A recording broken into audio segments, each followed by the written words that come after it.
deciding game number 3. One and all, welcome back to the channel for Deniska versus Give You Anxiety, a series that is definitely entertained after the Abasa pick for GUA. But now it's Sushi time, and we're back on Lakeside. It's been a while, actually, since we've had this map. Curious to see how the approaches go. I mean, Deniska's pick of Order the Dragon makes a lot of sense. It's looked quite good here, historically. Sushi's a little bit funkier. Not really the Civ I would have immediately gravitated towards, especially low-value meditation gardens often. Then again, looks like you got actually a pretty good spawn for it. Yeah, so for those that have not seen Lakeside or need a refresher because it has been a while, reminder, Lakeside is the one that has one deep water fish per side. So the idea with this map, and by the way, we usually call it pants. That's what our community refers it to, and you can see why. The idea of this map, in theory, came from a well-meaning place. If you only have one fish, there's not going to really be that much priority on food from the fishing. It should mean that, you know, 2TC or Pro Scouts and other plays are good. Reality check is it didn't change anything. One deep water fish was enough to convince people they needed to play Doc. Most of the time, we always see Doc. I feel like 90% of the time, the person who Doc wins. So, a little bit of a rough start here for GUA, considering that he did not go for that Doc play. Yeah. I wonder if he'll look to play delayed Doc into aggro. We have seen that as quite a popular build. Just forces your opponent to react on a delay, and also, at that stage, they've added in the fishing boats that now don't get to work. Now, one thing that could be interesting is we just had a deep in the Pro Scouts meta. And this map has a lot of deer, but I gotta say, guys, last time we saw this map in competitive, we were still in the Pro Scouts meta, and it didn't matter. The 31 deer was just not desirable enough for people to interact with.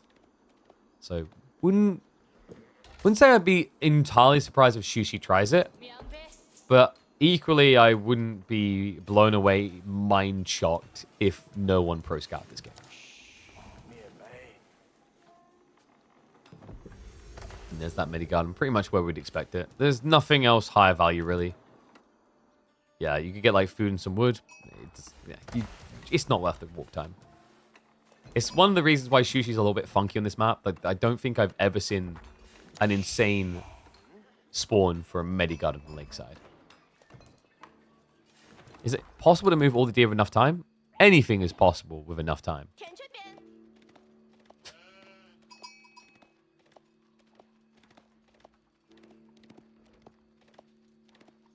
Like, you know, with enough time, you watching all the ads would be worth more than you subbing. Unfortunately, that's not how time works, so that's why you should subscribe to the channel.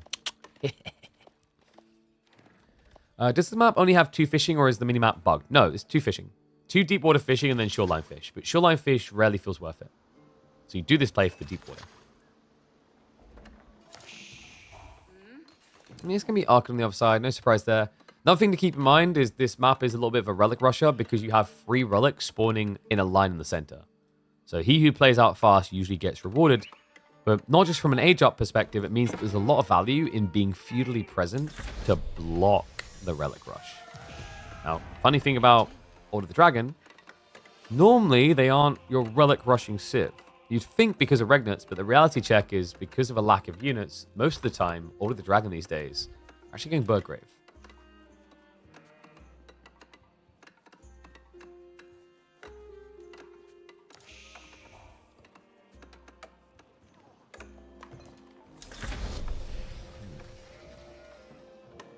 Is there a one in which GUA just rushes castle this economy? He'd be quite eco-light, to be honest with you. With the way he's gathering gold as well, it just feels logical that he's looking for Pro Scouts. So village first, with 9 on wood, he'd be able to afford the stables follow-up. Is it going to be the fabled Pro Scouts? A rare sight on this map, if so. I mean, he's only got 1 on gold. If he was rushing castle, you'd probably be at like maybe 2. Then again, you do have taxes to kind of offset that, but there you go. Stables coming in. Yeah, so it looks like we should be getting Pro Scouts. He just needs to fix the wood. Did prioritize getting the stables out first, and I think that's because he's holding surplus food. So he just wants to start pumping scouts now and then get Pro Scouts. The reason you can do this as Sushi in China is it only takes 30 seconds with supervision to get Pro Scouts. So it's actually much better to start pumping the scouts out now and get them in position, because by the time you start the tech up, It'll line up nicely for when they arrive at the deer. Niska, on the other hand, is all about that greed. If he scouts this, which he's going to click on the gold, he only sees 1 on gold and sees that there's already almost 400 gone. So this should be alarm bells. So with this info, what Deniska could do, he could actually go Rignans. Usually he feels too greedy with Order of the Dragon, but this feels like the perfect game for it. Yeah, it just feels like a charitable donation moment for him, actually.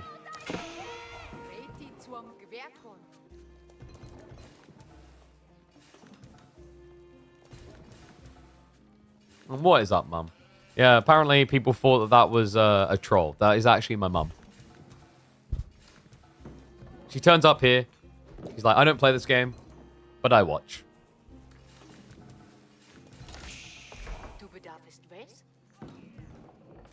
Question is, who's going to be crying to mummy in this one?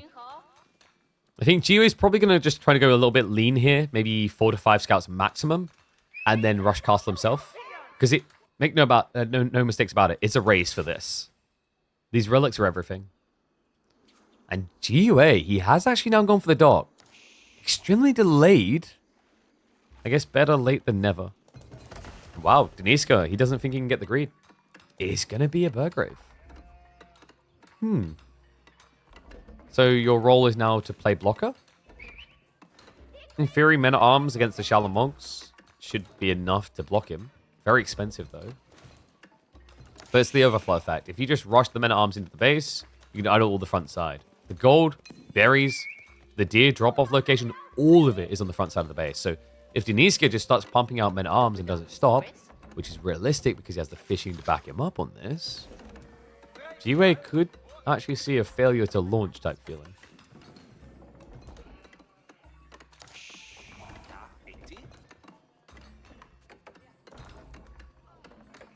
You love pants? Really? I think this map is another classic one where like started off with best intention, but everyone just inherently fished. Like we talked about at the start, he who wins is he who fished. That's my only negative about it. Just feels like the deep water fish is still too good. What Civ has the best basic archers? Abbasids. And I don't think it's close. It's composite bows later, it's boot camp early. Both of them are great. Like no other Civ with basic archers really matches that. You could maybe argue HRE. HRE would be the other one because of marching drills and how good their economy is. And what is up, Draktet? Thank you much for the raid, mate. Hope you had a good stream. Why nobody choose Ottoman here? We have seen auto picks. They're pretty decent on this map, actually. Ottomans is a decent runner, by the way, for that debate about basic archers because of the meta. But yeah, I'd still, like... I guess it depends on point in the game. I'd take Ottoman meta archers over boot camp archers in Feudal, but definitely if you're going castle, Abbasid archer's best. Okay, so men-arms on the way, but great reaction by GUA. He gets the walls up. And Lance is already queued. Yeah, and this is where Deniska is going to be able to rush the relics with the monastery timing. But the negative of this now is he will struggle up against these lancers and these shallow monks. Because no spears. The wall from yellow, it's a blocker to the back rotation. This is pretty standard on Lakeside. Pretty much every game ended up including this. Because if you don't do this, your opponent can block all golds because your primary spawns forward and your back is so far away. Same with the case that you have a villager out here near the dock. Like, there's just a lot of reasons why you want this. And God forbid you don't wall it and later on someone also snatches the one relic you should be able to get. But wait, is he a stand ground? Oh, that feels really bad. Oh no, Deniska. That stand ground kind of betrayed him there. Yeah, because instead of having double men-at-arms fighting back against this, he's one by one-ing. Terrible opening engagement there. 480 resources just down the drain.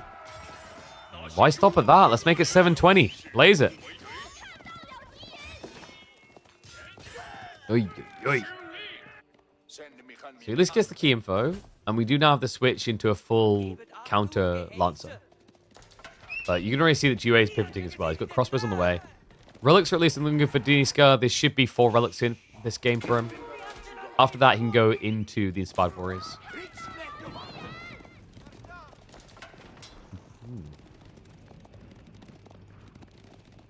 Yeah, I like that he cancelled the Archer. I think Archers is usually a bait in these situations. It looks like it should be good. It feels like it should be good. But even more so, when you end up with this many relics, just go Gilded Crossbowmen. They are literally the best unit OOTD has. Even when you can't use the ridiculous attack speed bug.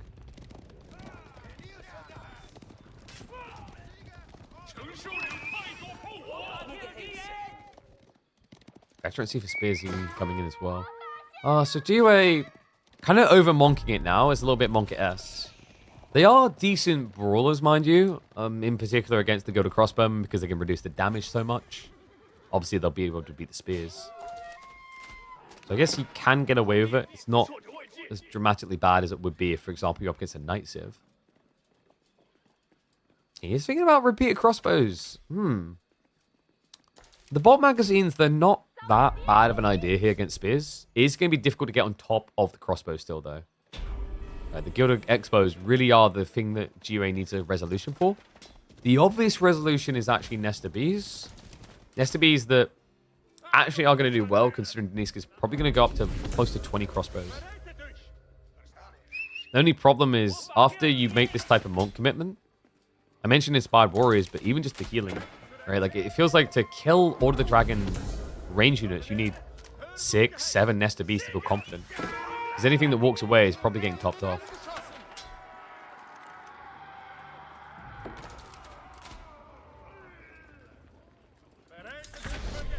Why aren't we gambling on this? Because we'll be gambling on other series later. You've got to save your coins.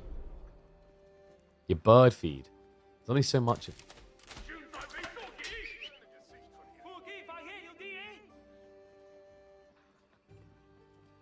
Okay, so what's the play now?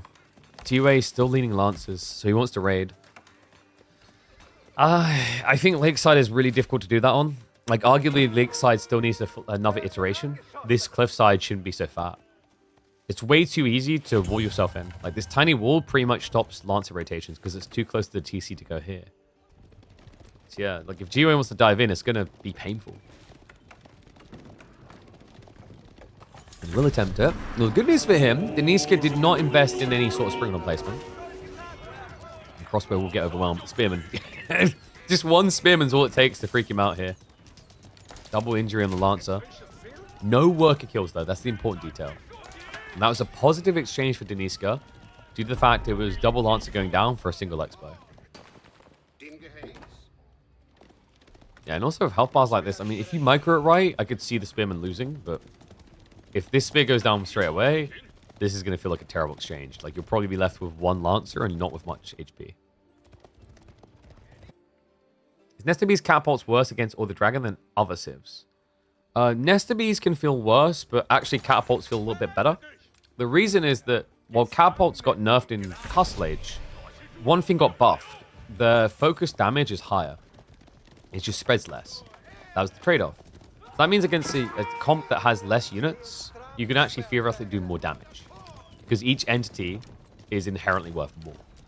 Now, they do have more health to trade that off, but the logic is at least you're getting more bang for buck on the shots. Usually doesn't play out that way, simply because the crossbows are hard to reach and they line formation instead. Like, in theory, with all the civs in the game, if there was one that you didn't get nerfed as hard against with mangoes, it was Order of the Dragon.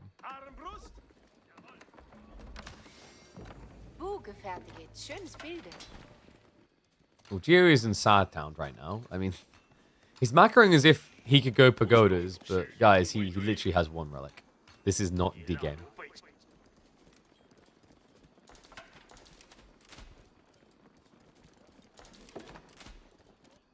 Deniska not playing for that all-in timing we've seen often on the Sacred Sites right now. He has captured them, but hasn't secured them. Stone's starting to be gathered up, but I'd be surprised if we get a castle drop.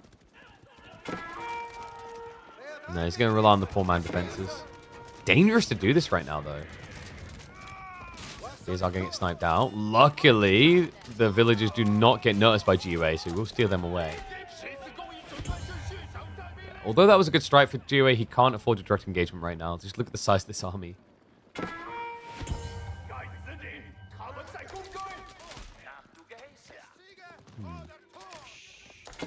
He only went 2 fishing in the end. Interesting. It's 3 fish and Is that a monk? That might be the monk. Yeah. And he's like, well, I got all the central relics, so, like, why would he go for relics? Because it was his age up, remember, Deniska? You might as well check, though, right? Like, no harm, no foul. Would have been nicer if he'd actually just put 2 crossbows on board this thing as well. Maybe hit the backside, or even, like, 2 spears would be better.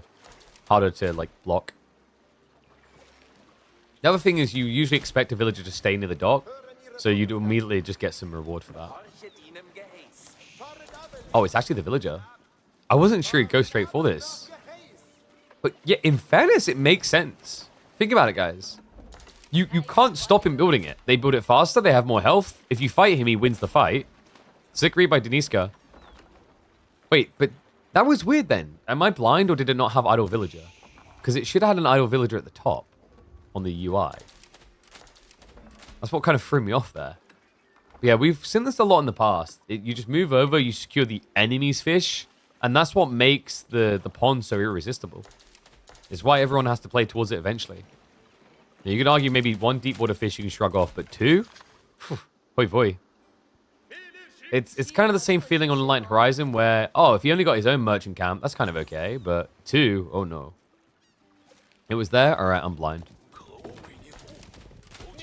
Please, donate to channel so I can afford no prescription glasses.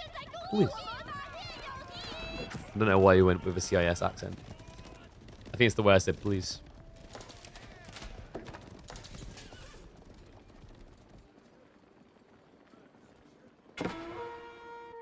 And Arch ships out. Geo just got the bad news. He didn't even realize. He's actually lucky he's not losing the villager. Okay, he hasn't realized, so he is going to lose villager as well. Geo? It's not even Fisher anymore. Oh, no. And Deniska is now going to head inland. He could set up a proxy base. Maybe lumber camp instead, but honestly, I highly advise just dropping Iraqs here.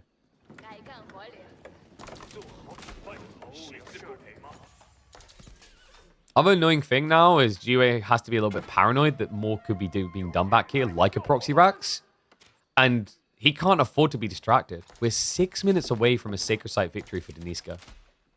A goal that is feeling realistically more and more attainable, actually.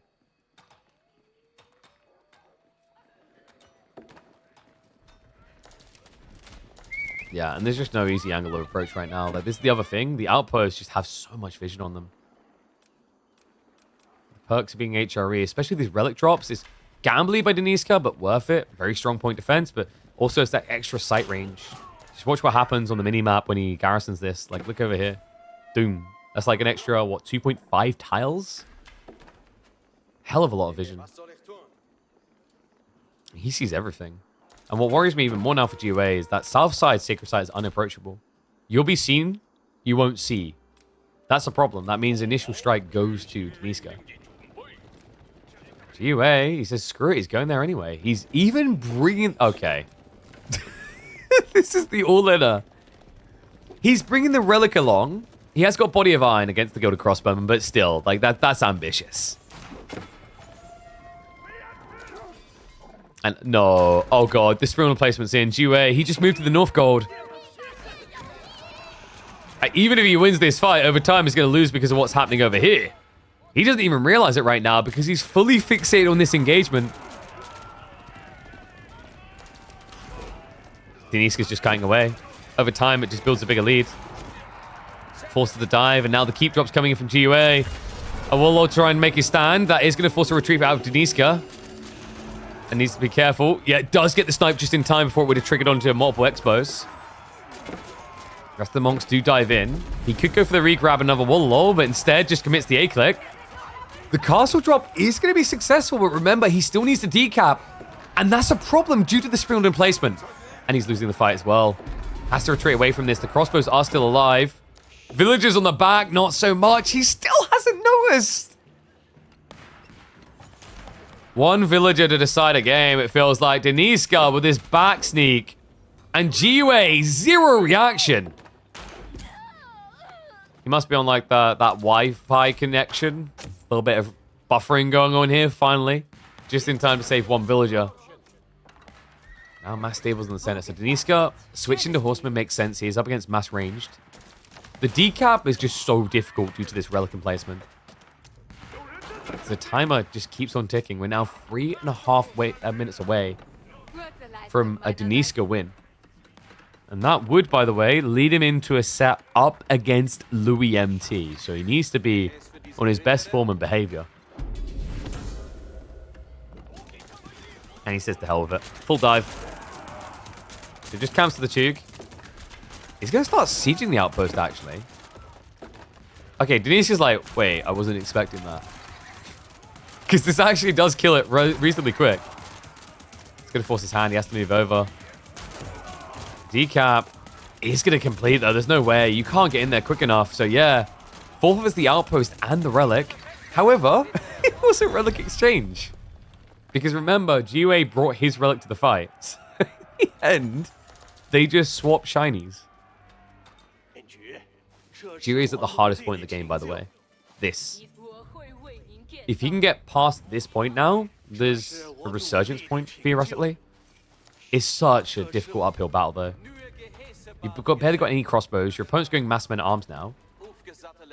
You have at least got the castle, but Deniska's going to address that too. We have got siege engineering coming in.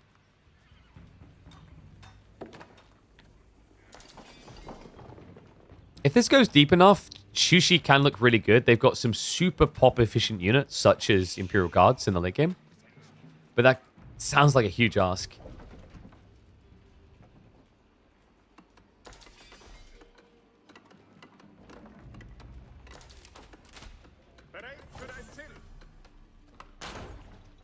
Deniska still not doing anything else with this, by the way. It wouldn't hit as hard anymore because Giving Anxieties ran his economy over to the west corner.